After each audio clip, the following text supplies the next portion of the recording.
vient l'idée de mettre en place le conseil communal des jeunes de Châtelet?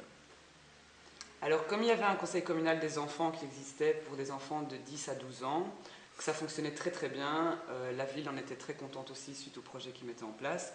On a proposé de mettre un conseil communal des jeunes, ce qui se fait dans d'autres communes aussi, pour les jeunes de 14 à 18 ans. Quel rôle occupez-vous dans ce groupe? Alors moi je suis la coordinatrice du conseil communal des jeunes, mais je travaille en partenariat avec Gary Meus qui est éducateur au service d'intégration sociale de Châtelet, et deux personnes aussi de la ville de Châtelet, plus particulièrement de la cellule des sports et de la jeunesse. Donc eux, en fait, ils nous aident au niveau de tout ce qui est logistique et technique, et Gary lui m'aide aussi dans l'animation du groupe. Concernant la mise en place de ce conseil, quelles ont été les étapes suivies? Alors, il a fallu d'abord le proposer à l'ensemble du conseil communal des adultes, voir s'ils étaient d'accord de mettre cette structure en place. Ensuite, une fois que ça a été tout de suite accepté d'ailleurs, on a lancé les candidatures auprès des jeunes de 14 à 18 ans de toute l'entité Châtelet, Châtellenie-Bouffiou, via un listing d'adresses que la commune a. Donc chaque jeune a reçu un courrier. Là, ils étaient invités à différentes séances d'information.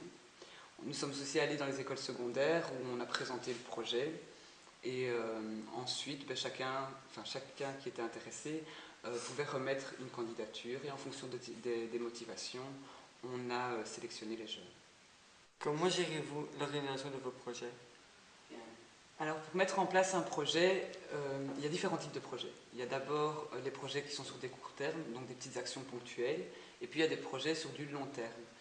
Mais quoi qu'il arrive, à chaque fois, ça part toujours un peu sous forme d'entonnoir. On a plein d'idées, et puis c'est soumis au vote à chaque fois des jeunes, pour au final arriver à une idée principale.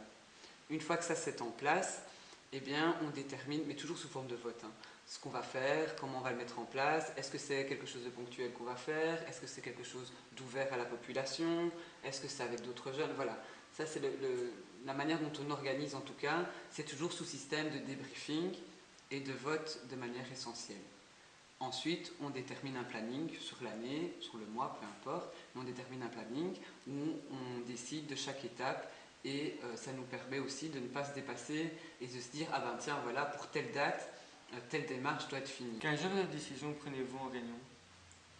Alors comme il y a deux types de réunions qui existent, on a les réunions avec l'ensemble des jeunes, et on a les réunions, nous, entre partenaires concernant l'organisation, la structure, l'animation, etc. Donc au niveau des jeunes, c'est des décisions sur la thématique, comme j'avais expliqué un peu plus haut.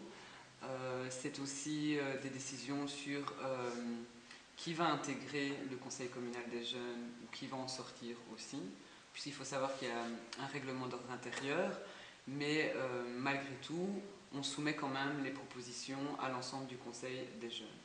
Donc s'il y a un nouveau jeune qui a envie de rentrer dans le conseil, il doit nous motiver sa demande, et elle est soumise à l'ensemble du groupe qui prend la décision de ok, il est assez motivé, ou non, il n'est pas assez, ou tiens, on va décider de le rencontrer et d'échanger un peu avec lui pour voir un peu si ça fonctionnerait ou pas. Donc ça, c'est un type de décision en tout cas qui est prise. Maintenant, ça peut être aussi des décisions sur plus leur projet.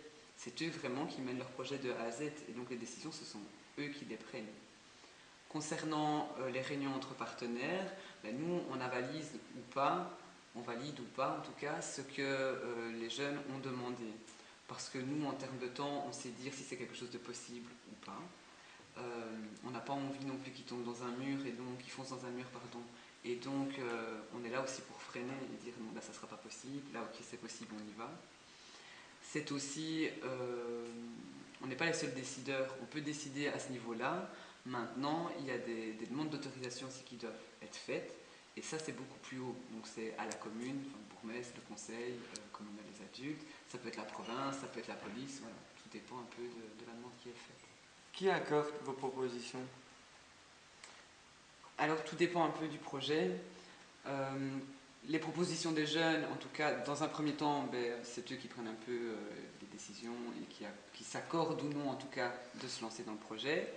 Ensuite, l'étape suivante, c'est nous, les partenaires, donc ceux qui géreront, les adultes qui géreront directement le conseil communal des jeunes. Et puis pour certains projets, on a besoin d'autorisation. Et donc là, on monte un peu plus haut, on monte au niveau du conseil communal adulte, ou en tout cas des gestionnaires de la ville. Maintenant, ça peut être aussi la région wallonne, ça peut être la province, tout dépend vraiment du projet.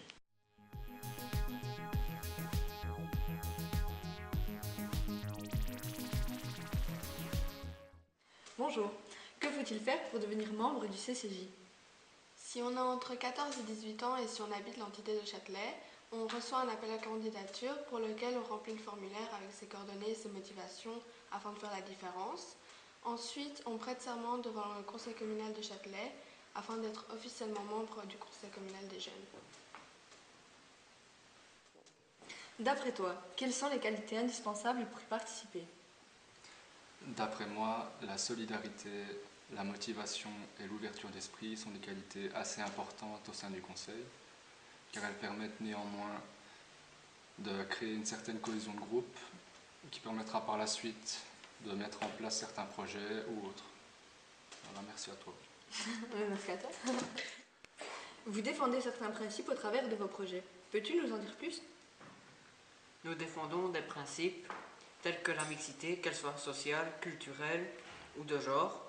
Nous portons la parole des jeunes et apportons l'aide aux personnes via des projets associatifs tels que le Télévis.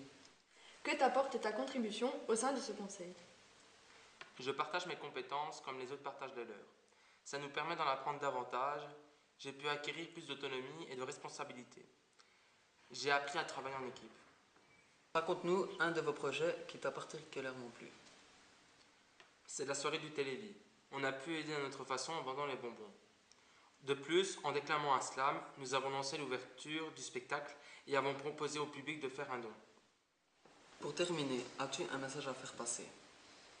J'encourage les jeunes à exprimer leurs idées haut et fort afin d'être enfin pris au sérieux.